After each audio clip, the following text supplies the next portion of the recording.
Each of us is different. We all want confidence, but we all have different lives to live. I would like you to think for a moment now about what you want confidence for. Take a moment or two to think about that. Where will you use it? What changes will it make for you as you are more confident? Let's take a specific example. Imagine a scene in your head now where you are totally confident. Imagine you are seeing a film right now of a time in the future when you're using your confidence to achieve something you really enjoy. Do whatever you would do if you knew you couldn't fail. Just sit back now and watch yourself achieving excellence. Notice how you look, the expression on your face, the light in your eyes. Notice the life, the grace, and the elegance in your movements. Let the camera of your mind move all around the scene and replay it as slowly or as fast as you wish, as many times as you wish, so that you become fully acquainted with every aspect of your presence during a moment of successful achievement. Notice how you're sitting or standing, your expression, and your movement that lets you know that this is a moment of great success. The concentration or happiness on your face. The grace, ease, or commitment of your movements. The sense of mastery. And pay attention here to the sensations in your body, and notice how your body responds to your imagination. Your body responds to all the pictures that are conjured up in your mind, deliberately or accidentally, in exactly the same way. Now, you are going to use this responsiveness. As you continue to visualize this time of confidence, and as you feel the pleasure and power of it, gently and precisely press together the finger and thumb of one hand. It doesn't matter which hand, just do it. Whenever you want confidence, whenever you need to be reminded of your powerful positive potential, repeat that exact same pressure with your finger and thumb and recall this picture vividly and clearly to stimulate you to be fully in your own power and confidence again. By repeating this gesture every time you think of this image and feel these confident feelings, you are creating an association that will allow you to bring these feelings back whenever you want them. Don't underestimate the power of your mind here. Do this simple but powerful exercise and you'll find it gets easier and easier and more powerful every time. You see, the human mind works by association. When we've experienced two things together for a little while, one will automatically remind us of the other. This associational linking is very powerful. For example, I like traveling, so whenever I go to the airport, I feel that excitement, even if I'm just going to pick someone up. The rule is, repetition is the mother of success. So let's just repeat this mental visualization. Remind yourself of that picture of you being successful and confident. It doesn't matter if it's not very clear at first. Each time you do it, it'll improve. Home in on the part of it that makes you feel best. Magnify that part. Make it bigger, brighter, louder, bolder, brilliant, richer in your mind. Really feel it within you and around you. And when that confidence is at its peak, press your finger and thumb together again in exactly the same way as you did before. And say to yourself, I am confident. And then relax.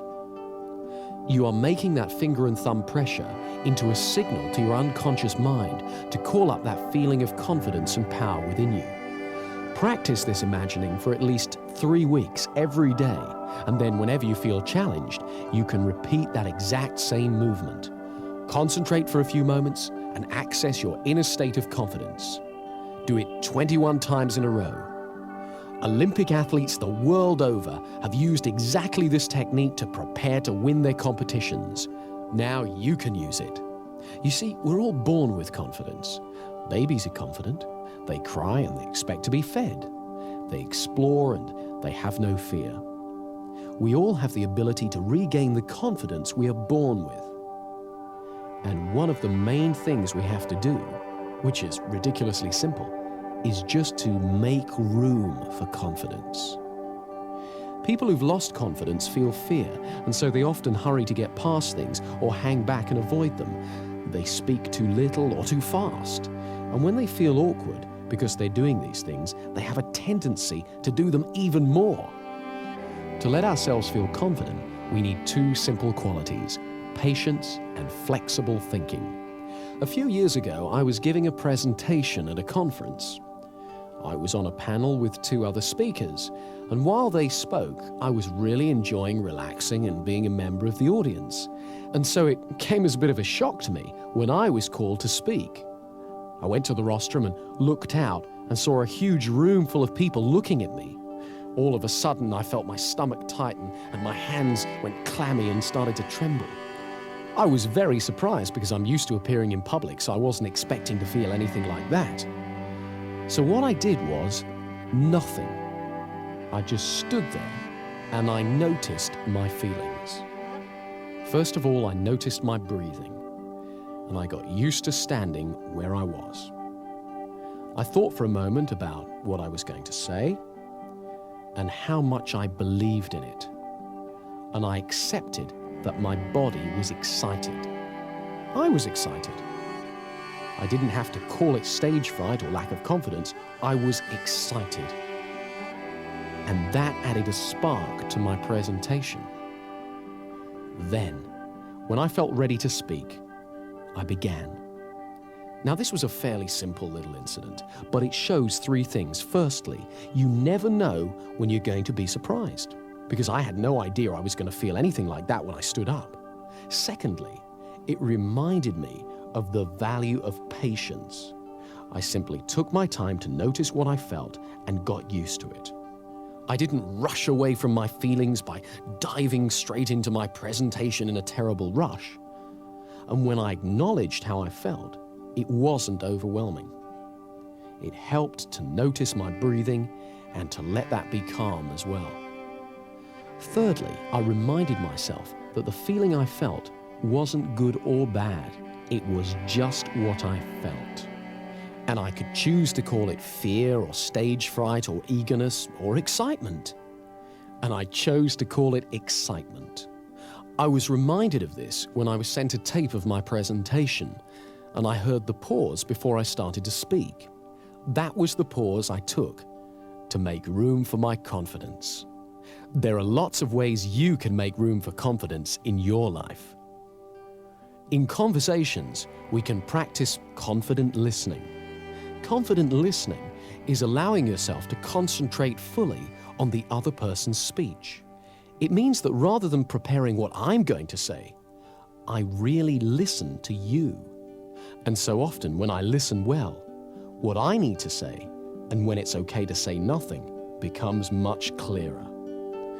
When I hear the rhythm of the conversation, I discover that there are plenty of times when silence is appropriate. By listening with patience, I make room for confidence in my conversations. The same is true with actions and feelings. Patience makes room for confidence. Turn your attention outward to the world while acknowledging what you feel. But don't judge or compare or worry. Stay curious. Don't judge yourself or others. Often you don't have to do half as much as you were worried about when you lacked confidence. And when it's time to act, what you have to do is clear and simple. We all use habits a great deal in our life. Some habits help our confidence, others don't. So to increase our confidence, we have to amplify the habits that assist us and eliminate those that don't. Much of our thinking is habitual. It happens all by itself and is just a string of associations. Mostly, we tend to be absorbed in a task or an interest, or afloat on the river of automatic thinking. However, we can affect it. With a little effort, we can redirect our attention. It turns out that associational thinking is very powerful, so this effort has to be made over and over again. At first, it's quite unnerving to discover how easily we can be distracted. But if we repeat the effort over and over again, we gradually find that we affect our patterns of association and also increase our powers of concentration.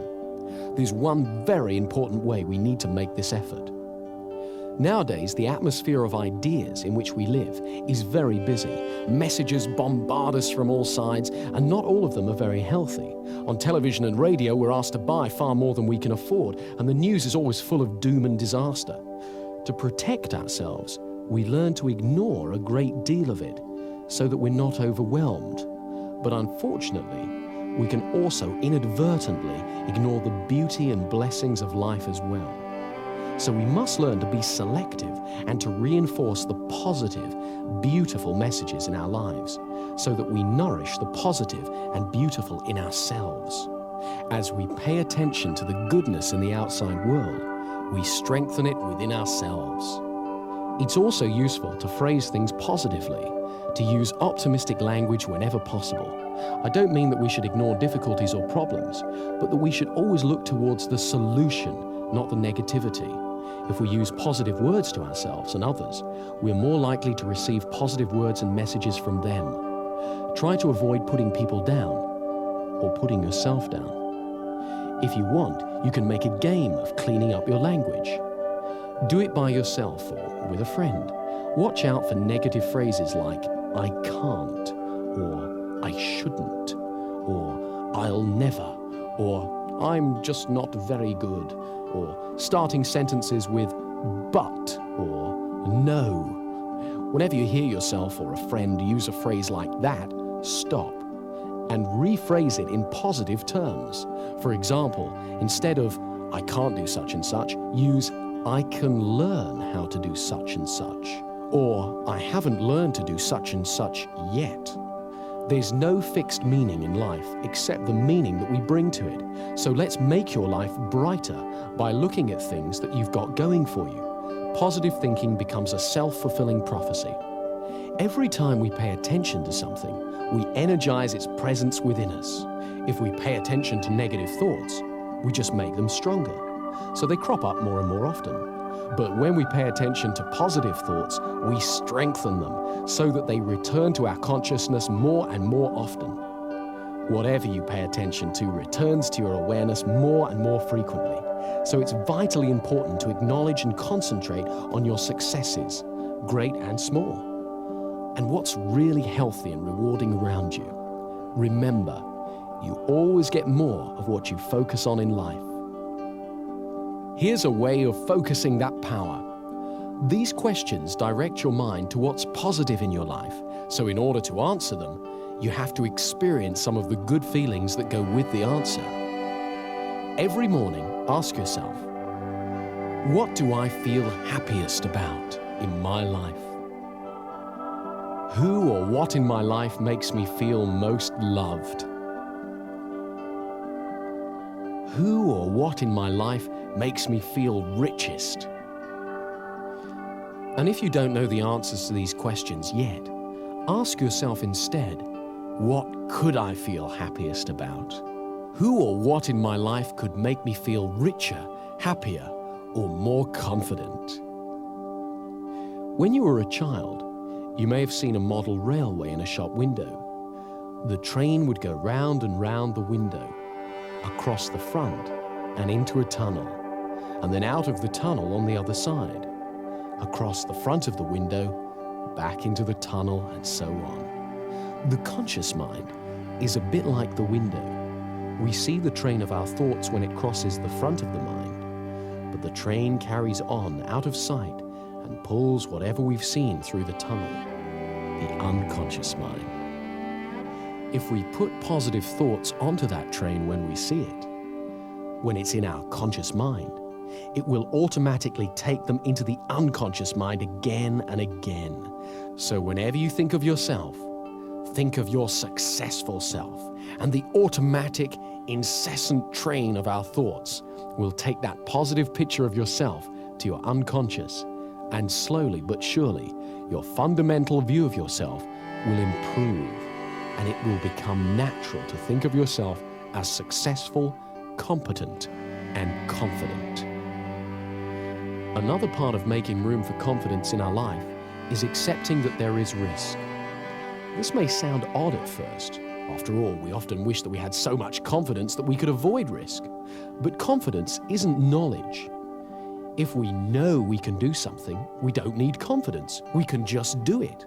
We only have confidence if we are not entirely sure, not 100% sure of success, and yet we still have a go. That's the essence of confidence. When there's no risk, there's only certainty. Confidence only comes when there's risk. So we must embrace the risk, recognize it, and realize that it has a place in your life. In fact, it is because of the risk that you can value your achievements, because you achieve them in the face of risk. This is why you can feel good about every step on your path to confidence. Each step is a risk, however small. And as you get used to having confidence, you will realize that you get used to having risks. Risks don't go away. We just learn that we can face it and deal with it. And as we do so, we become more powerful. We learn we can achieve our goals, and we become more confident. Let me show you one more thing that increases your confidence, and it's great fun as well. Think of somebody now with whom you don't feel confident. Imagine them walking in your front door. And imagine they've got a red clown's nose on their face and an orange wig on their head. Or shrink them so they're about 12 inches tall. And call to mind the way they talk. If, for example, it's an authoritarian sort of voice, "You stupid, useless person." Make them sound like Mickey Mouse. "You stupid, useless person." Make them have a sexy voice. "You stupid, useless person." Really enjoy making them as ridiculous as you want and get used to this way of seeing them, even when you meet them face to face. You'll find it's great fun, and it really changes how you deal with them. It's very empowering and enjoyable to look forward to the success in our future, and the more we get used to it, the more it happens. I'd like you to close your eyes now and fantasize how things would be in an ideal world. Imagine your dreams have come true. You're doing exactly what you want to do. All around you, you can see exactly what you'd like to see. Everything you hear is perfect, and you enjoy what you feel. And as you do this, where in your body does it feel best of all? Locate the feeling and give it a color. Imagine that color glowing there within you. Now, begin to move that color all over your body and spread that fantastic feeling throughout you. Let it permeate your body. Notice how wonderful you can feel just by using your mind like this. Make sure it's around your legs and feet, stomach, chest, shoulders, arms, hands and fingers, neck and face. Make it truly brilliant. Turn up the brightness, feeling joy and energy surging within you. Now double the intensity of that color again and keep that feeling within you. Wonderful, brilliant, bright, fantastic. When you feel good and happy, your non-verbal communications put you in tune with good and happy people and help other people feel good too, so you create a warm, friendly atmosphere. With this simple exercise, you can actually affect all the world around you. Do this every day and you'll soon notice how it begins to bring out the optimism and enthusiasm in the people you mix with. Remember, happiness and excitement are contagious. So you're going to direct your attention away from comparison with others, away from the barrage of advertising which plays upon fears and insecurities, and away from negative judgments, and steer it towards a positive appreciation of the world and people around you. This inner glow will help you do that. Finally, remember to walk tall. When you've finished using this tape, get up and hold your head up in a comfortable, relaxed position on your shoulders. Let your spine support you. Imagine that a golden thread runs vertically up through your spine and straight up to the sky, and that thread supports you. Let yourself relax, safely held by that thread. This relaxed, upright stance is the natural position of confidence, and it will soon be as natural to you as breathing. So enjoy it. And to give you a rock-solid foundation for your confidence and power,